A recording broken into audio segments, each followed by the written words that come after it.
Hello everybody and welcome to another monthly Gumroad. This month we're going to be sketching some interiors in a Wild West theme because I'm still obsessed with Red Dead Redemption 2. I was originally going to do this where we sketched over 3D models, but instead I decided to skip that and just draw in our blockouts. The reason being is I figured it could give us some practice with perspective. So with that being said, let's jump into it. So I begin by just lightly placing in a framework for our sketch. I'm doing these in a top-down 3/4 view. So what that means is the camera is positioned above the subject. All the lines that are going to our left and right vanishing points are sloping upwards. If you're doing this traditionally, and even when you're doing it digitally, it's really important that you do this step in a really light line weight and just be very delicate with it. The main point of this stage is to just place in primitive forms that resemble where the locations of our props are going to be, but we don't want to flesh out too much detail in the prop. So these forms that I'm placing in are going to be bookcases. There's a couple of barrels sitting there to the left. That sloped plane to the left is going to be a flight of stairs, which I usually just indicate as an angled plane first. Elements like doors and windows are going to just be placed in as flat shapes first, and then we'll later extrude those in. The types of things we're looking for here are, one, the major forms and props. We want to have a path for the player to walk through. We also want to make sure that we give a slight indication of what our texture differences are. So you'll see on the floor, I'm already indicating a little bit of that wood grain and the difference in the wood planks there.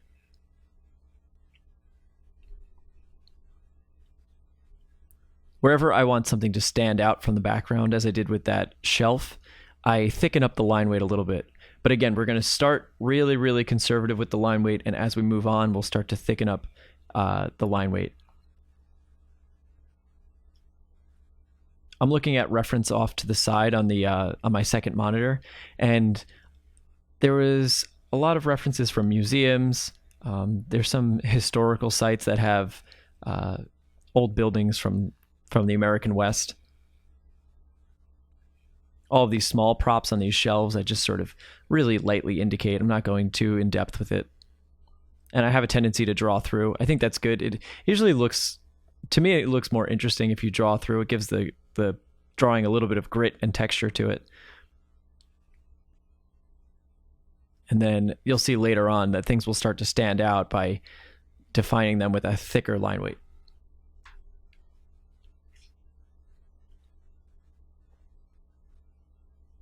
So the main step here, as I'm articulating this shelf here behind this counter, I'm placing in the flat shapes of the shelves, and then I'm extruding them back towards my left vanishing point. Any objects that are tilted at different angles, that's going to require you to rotate primitive forms. And I have a video on dynamic sketching techniques. It's the first video on the Gumroad. And that will elucidate how to rotate forms. Elements like the texturing, that's going to be a secondary detail, so you don't want to do that in as thick of a line weight. But I think it's important for the player to see, or the designer to see, what the surface textures are going to be, because that's a really crucial aspect to designing an environment. If you think about the pipeline of a video game, you're going to be designing the environment, then texture artists are going to make the wood boards, the grass, stonework, the molding, all of those elements. Another thing that I tend to think about when I'm doing an environment is I really try to break up 90-degree angles anywhere there's when you have a wall contacting the floor. I try to break that up with molding. I try to place props in there, especially with the newer age video games. You'll see these details strewn all about. I actually noticed this when I went back and played the original Dark Souls. There's really a lack of props in certain areas, and I think it's due to the limitations of the platform. But in the newer games, you'll have all of these props everywhere, and it really makes the environment feel as though it's lived in. And as I mentioned about the windows, what I do is I block out that flat shape, and then from each vertex on the corner, I extrude towards that opposite vanishing point, in this case, the left vanishing point. And then I place in the details like the windowsill, the frame on the window itself.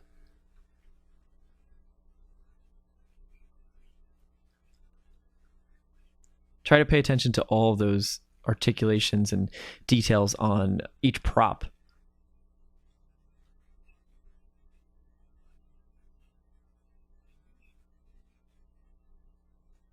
And I think another really important thing as you're doing these types of sketches is it's so crucial to simplify. If you don't simplify your props and your forms, it's going to be a mess. You're going to be zooming in way too close, and you're never going to get it done because you're just sitting and drawing each individual detail.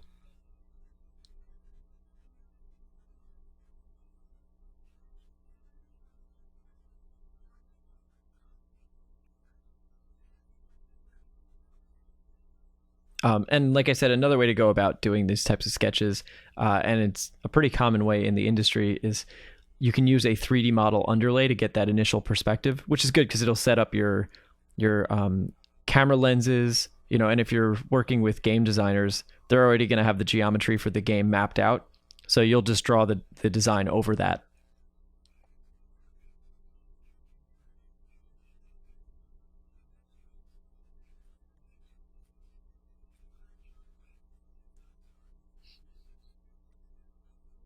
Most of the style of how I go about doing these things, I'm taking from my friend John Park.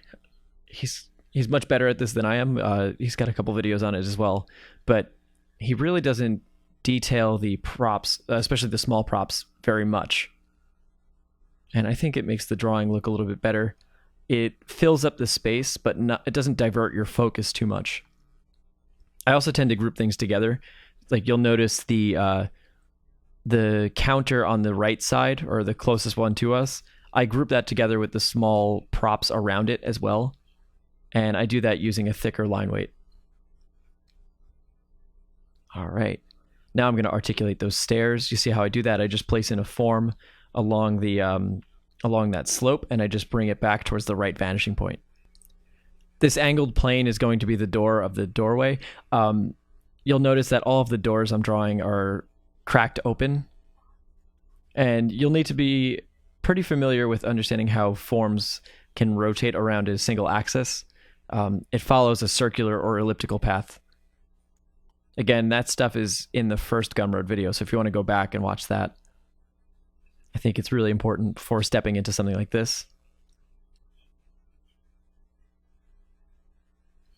Another thing to be aware of as you're doing this is, if you're designing the space, be aware of how much detail versus how much rest areas there are. You need areas for your eyes to be able to breathe, so to speak. Here, now I'm just placing in the silhouette.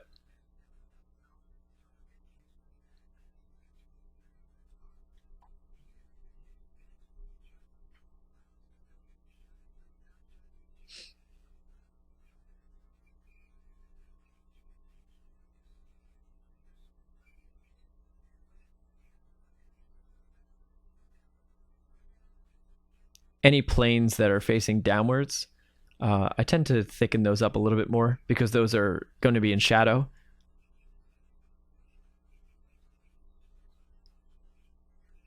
I have a couple videos on YouTube about that as well. Most of the line work, in this case, it's a little bit different than the way I normally do my line work with characters, because it's focused a bit more on form than on lighting. And the reason why you don't want to worry too much about lighting with these is if you pass off an environment sketch to somebody else, they're going to handle the lighting, or they're going to want to try out different lighting scenarios on top of this. So you don't want to get too involved with your lighting.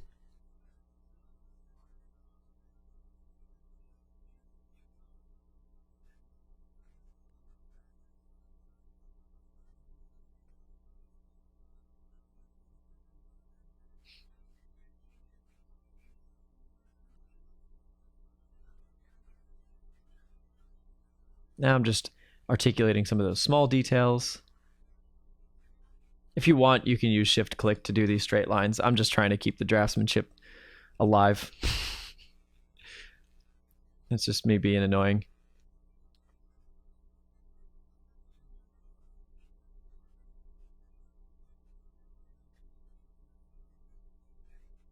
Sometimes I think that having a few errors and mistakes in there makes the drawing look a little bit more realistic, because a lot of line work that I've seen in design is a little bit stiff because it's all I don't know, kind of reminds me of an auto-tuned singer. It's like every single note is correct and there's no imperfections at all.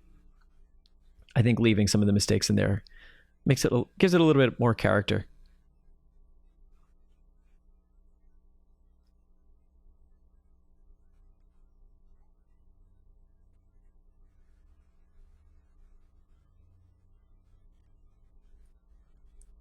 As far as my personal flaws with doing environment designs, I think it needs a little bit more direction. There is a relatively clear path here, but I think when I look at it, I'm not exactly sure where my eyes should be looking. I feel like there's a few competing props. For me, it's that big shelf on the back left. Yeah, you kind of want there to be some sort of focal point where the viewer's eye is immediately drawn to. Here I'm just indicating that the player would go up this path. There's the doorway. And you see how I just draw through. I mean, I have the frame of the door just overlapping everything else. I kind of like the way that looks.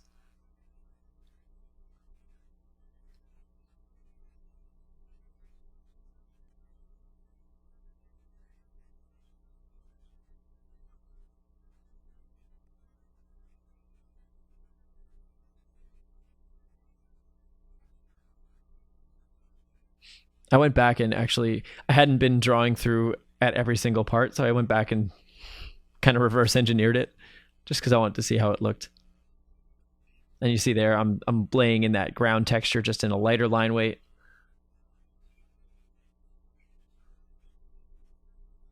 Here I placed in a carpet. And you can see you don't even have to put any detail on the carpet. Just as long as you have a punctuation and break in that wood texture on the floor, it kind of reads as a carpet.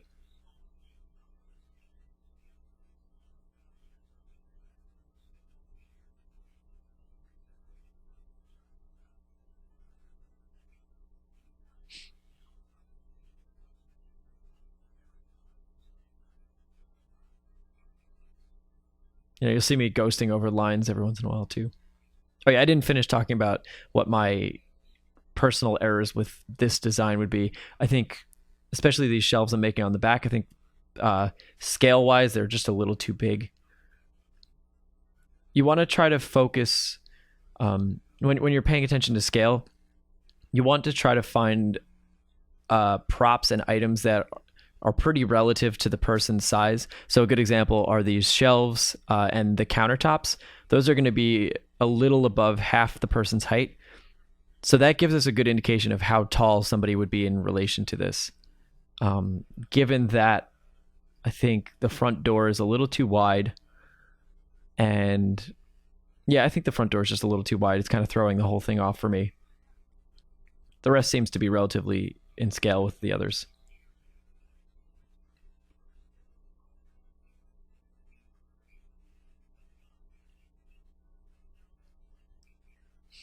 And then I start indicating some wall textures too. I think, I'm paying attention a lot to how the moldings look. If you look at pretty much any sort of, like, any old architecture, you'll find there's going to be wall moldings. There's going to be all sorts of elements and details that you can apply there. That'll make it look more interesting.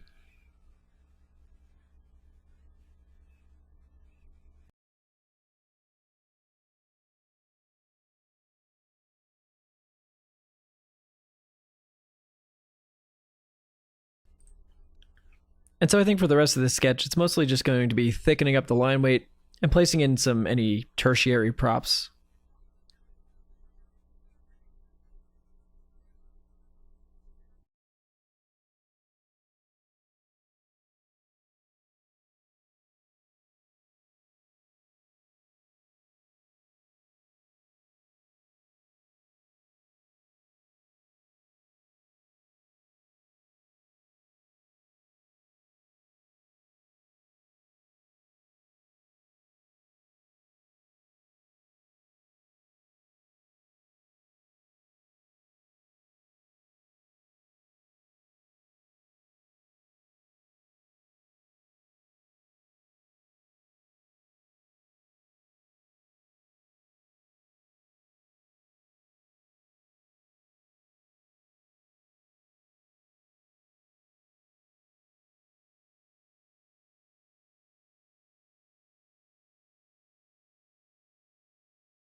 All right, so now I'm going to do a call out of that shelf on the left. I start basically the same way, where I'm just drawing in a primitive form. I'm going to draw through everything. Make sure you study your primitive forms so that you know how to create forms that go both to your left and right vanishing points. It's a 2-point perspective. It's about at I would say a 45-degree angle to us. But really, understanding how to rotate those forms is so crucial. And I have a bunch of videos on that, so I don't want to go too in depth on it here. But yeah, check those out if you're still having trouble with that. Anyway, so now I'm placing in the outer frames, and then I'm going to place in the inner shelves. Right, because if you look to the left and right of any drawer or shelf, it's going to have vertical wood posts. Here, this angled plane on the bottom is just another decorative element, a little bit of a molding. And again, yeah, I'm going to be drawing through all of this, so you'll see all of the inner workings. Okay, I'm creating that shelf, but just the front face of the shelf. And then from those corner vertices, I'm going to go back towards that left vanishing point.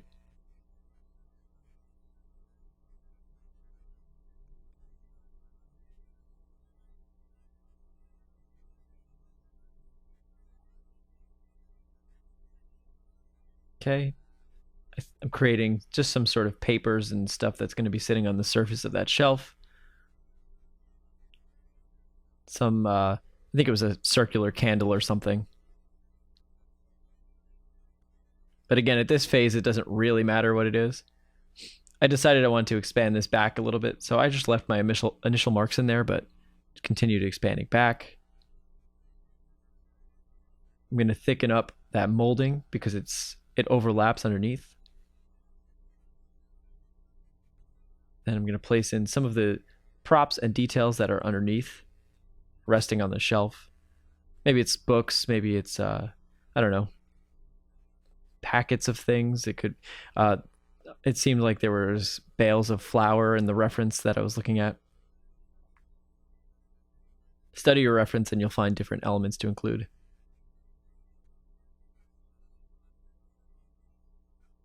Here's a crate on the side.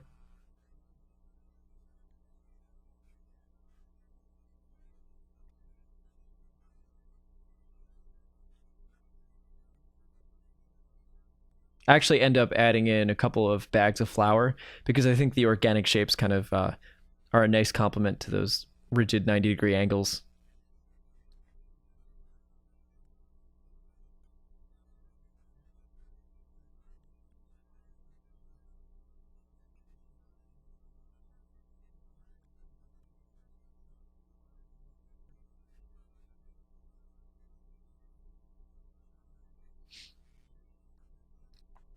Remember to study your ellipses too.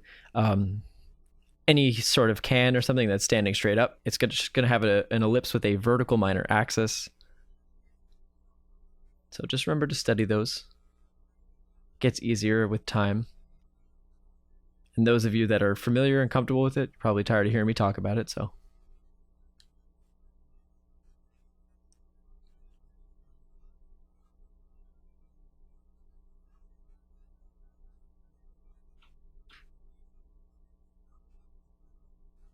Just placing in the floor.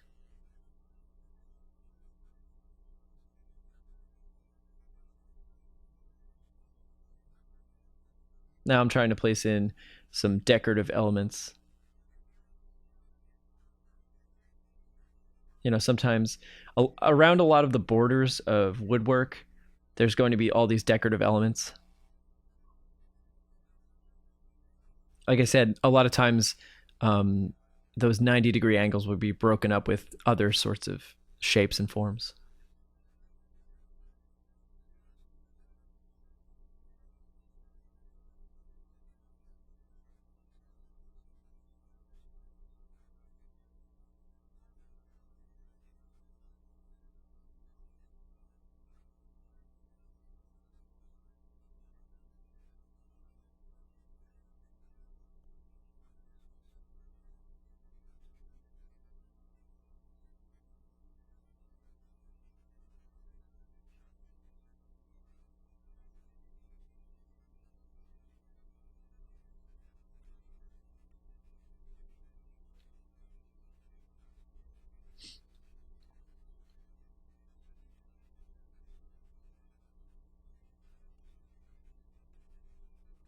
Yeah, a lot of times bookshelves will have books that are at an angle, so I'm just doing that.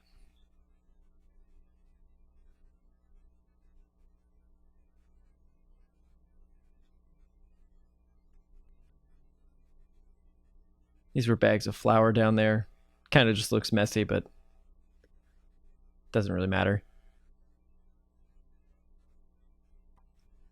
For the bags of flour, I make sure that they have the weight of the flour in the bottom, but then the top part of the bag kind of folds over on itself.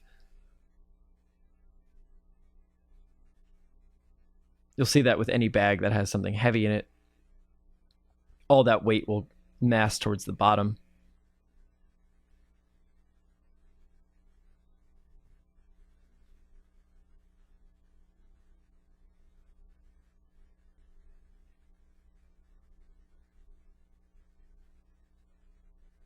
And then I placed in the texture for the floor.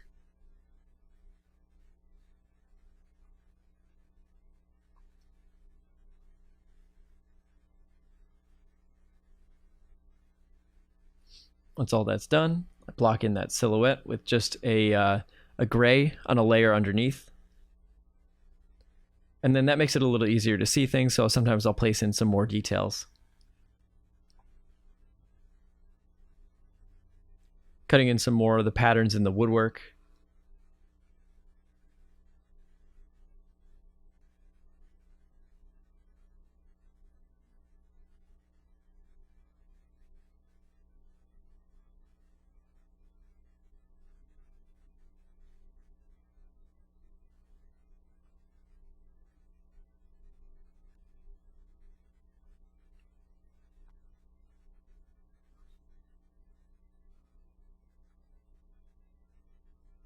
And then I'm just thickening up that line weight. All right, let's do another one. This one's going to be a more of a cottage with a living room and bedroom area. Again, I'm just starting, blocking out. We know that the camera's above because every line going towards the left and right vanishing point is going, has an upward slope to it.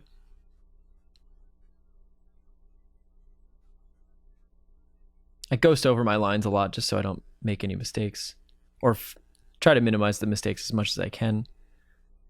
There, I'm blocking in the door. Again, just as a flat shape. I think I really don't like the design of this sketch very much, but that's okay. I think the sketch itself came out all right.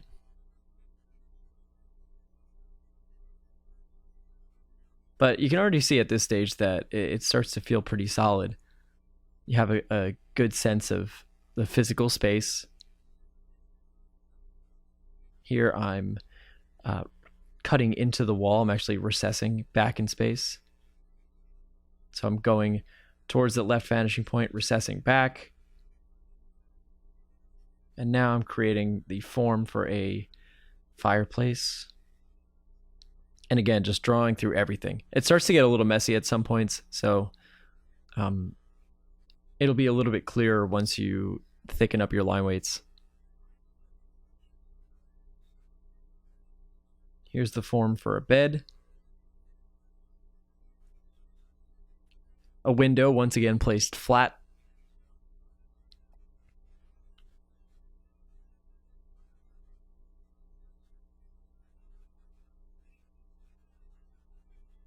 And now I'm going to cut into the fireplace. So I'm placing a smaller shape on the front face, and then I'm extruding it back towards the left vanishing point.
these chairs are all going to be at different angles. I usually try to place the chairs at different angles because it makes it feel as though a person left. Usually you'll pull your chair out and, maybe you're not responsible enough to push your chair back under the table. So it makes the environment feel lived in. One of the ways that I rationalize rotating those, I imagine taking one of the edges of the footprint, turning it at a different angle, which creates a new left or right vanishing point. And then I imagine taking that line and going all the way back to the vanishing point.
All right, so let's do a bunch of prop callouts for this one. So I'm starting the same way as I have with all of these so far, just building out the basic primitive geometry. And then I'm just going to add on details from there. I like doing these top-down 3/4 views because that gives you the most amount of planes that you can see. And it's the best for 3D modelers because they can see the most sides of an object.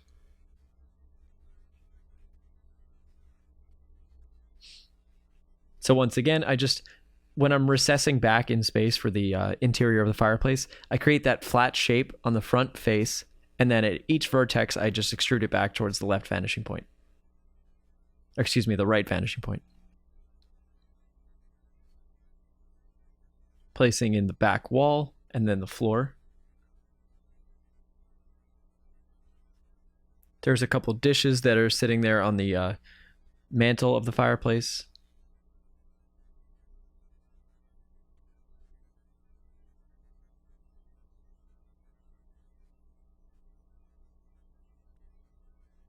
A small decorative form.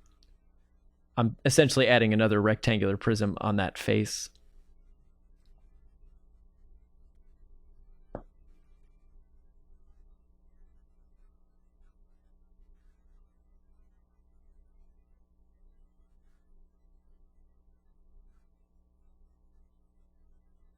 This element is hanging from the top there, and it's going to be holding a pot.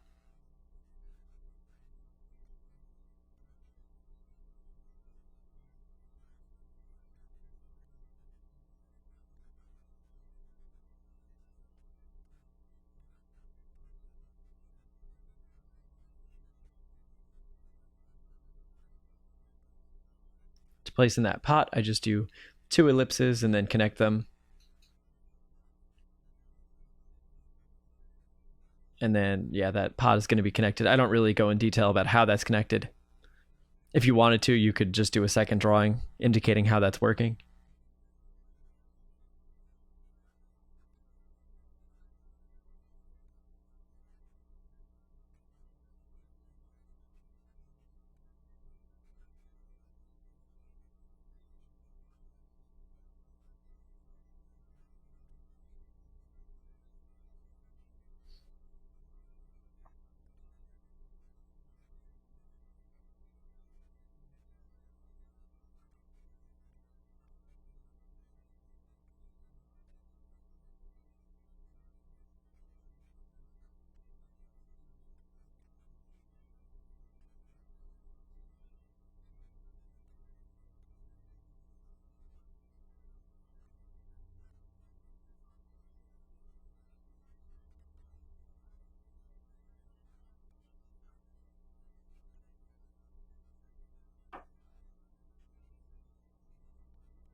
Remember that when you're creating elements like the frame, on the left side there, we're going to be seeing 2 planes. So I double up that line work.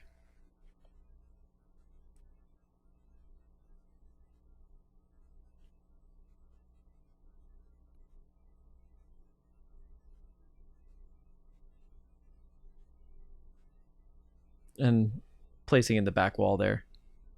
If you want, you could add in some textures. I'm going to start placing in the brick texture on the interior of the fireplace.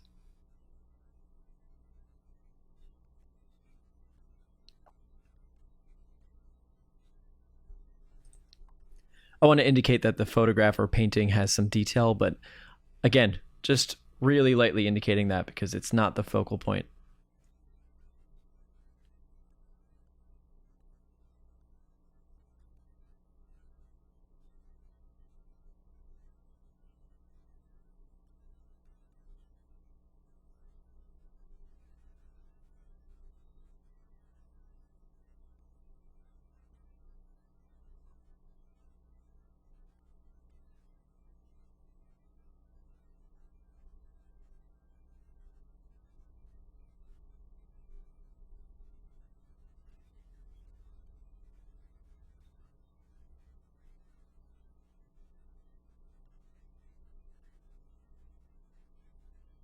And now I'm placing in some individual brick shapes. I'm not going to go all the way throughout.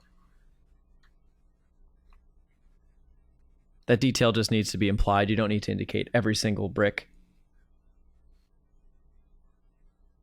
And then just placing in the silhouette. And that I'm using the lasso tool. And again, just placing in a gray silhouette on a layer below.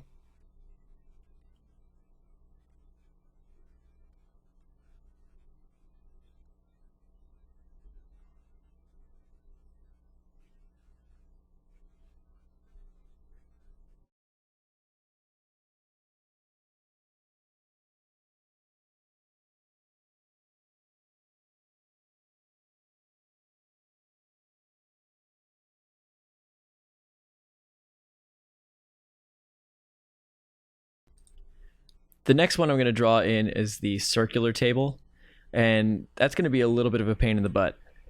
For these, you really have to be confident creating ellipses. Again, they don't have to be perfect. There can be some mistakes in them, but you have to understand how the degree works and how your minor axis works. In this case, all of these ellipses are vertical. Their minor axis is just going straight up and down. And I create a larger ellipse for the top face, and then a thin cylinder or thinner cylinder going down vertically. Now I'm creating smaller shapes within that vertical cylinder because I'm going to be carving away at that larger cylinder.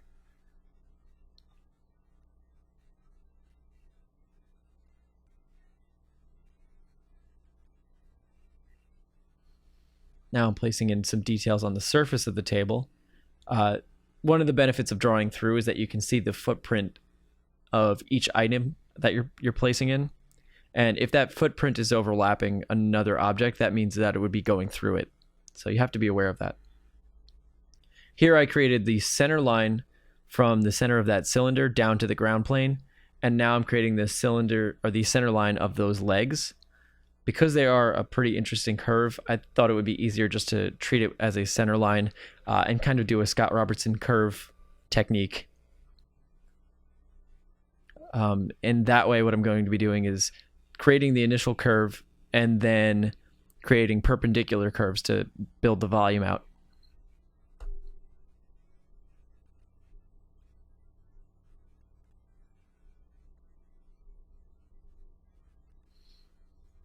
Now I'm thickening up the line weight just so that separates it out from the bottom.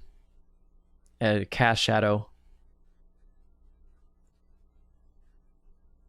In this one, I'm adding in lighting and texture because I'm not too concerned about, I just wanted to add a little bit of style to it. And personally, for me, when I illustrate, I like to use these really heavy shadows. You saw it on the last environment video if you happen to watch that.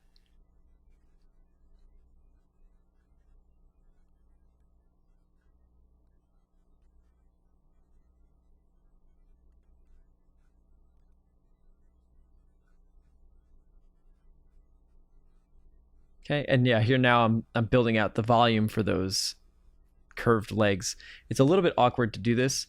Again, I treated the surface that they're attached to, or the frame that they're attached to, as a clock, and I made sure that each of those center line curves are coming out at opposing angles, so they're at 90 degrees to each other.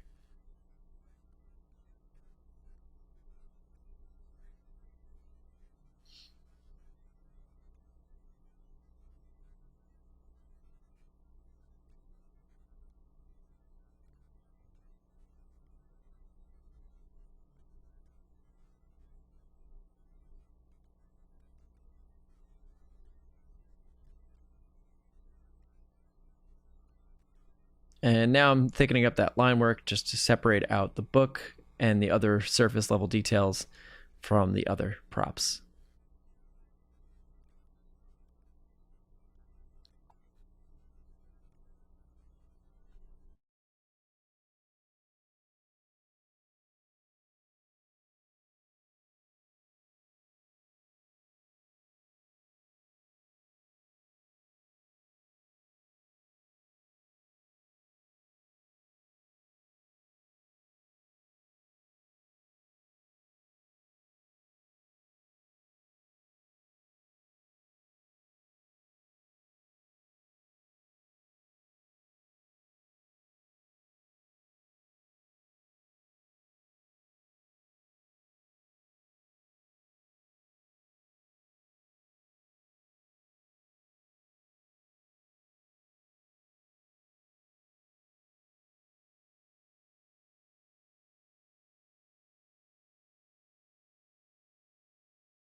And now our last prop that we're going to sketch are those bookshelves that are recessed into the wall. I start out once again by just blocking in that form. In this case, I lifted up the camera a little bit higher.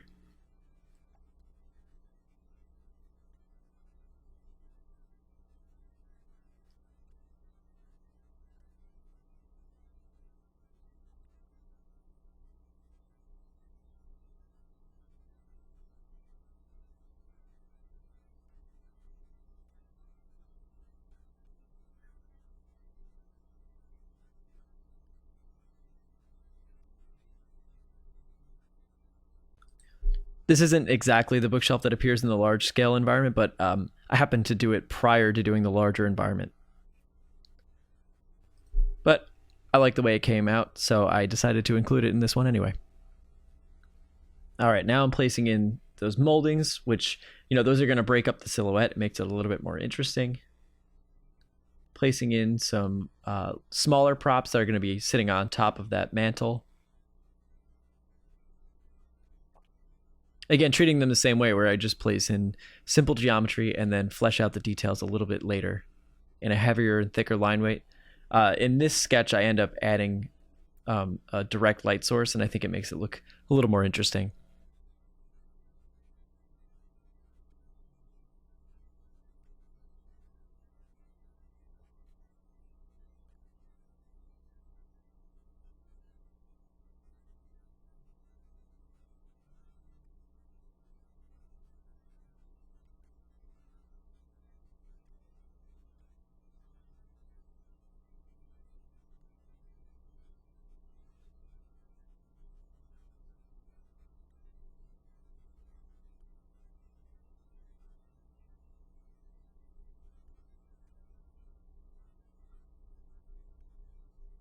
And when you're doing these types of sketches, make sure you have your reference handy.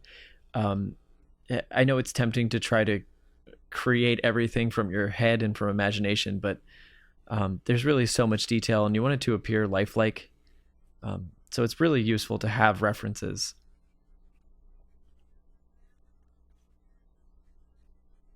Most games nowadays are done relatively realistically anyway. So, but what we can do is, and we'll do this in the following Gumroad. You'll take some of these sketches and we'll add damage and different conditions so we can change our environments a bit more.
All right, now that everything's in place, I start blocking in those shadow shapes. In this case, it's going to be direct light coming from top right.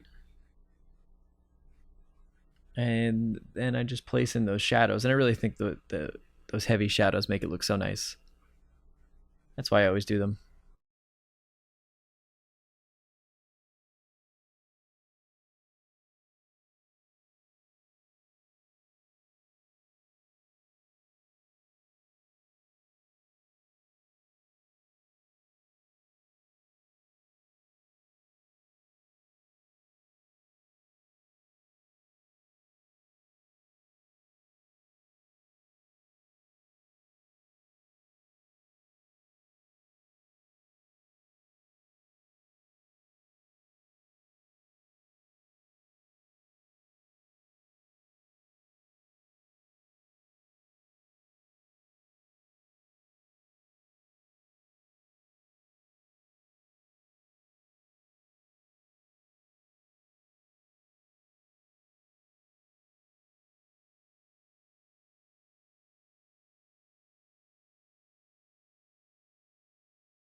All right, so I threw in one final really fast time-lapse recording just for your viewing pleasure. With that being said, I'd like to thank you guys so much for purchasing this video. I hope it helped. I know I have a ways to go in terms of sketching environments and definitely designing environments, but I think it's really important to first master the ability of sketching these things before you try to go too far out on your own and make it all up from your head. Well, anyway, that being said, if you'd like to get these Gumroads at a cheaper price, you can subscribe on Patreon for just $5 a month, and you'll get all the Gumroads that I make in 1 month. And I'll be starting a new mentorship program that's running through Brainstorm, and that begins in January. So if you want to sign up for that, you can check that out at brainstormschool.com, and the information will all be there. All right, guys, thank you so much, and I will talk to you all soon.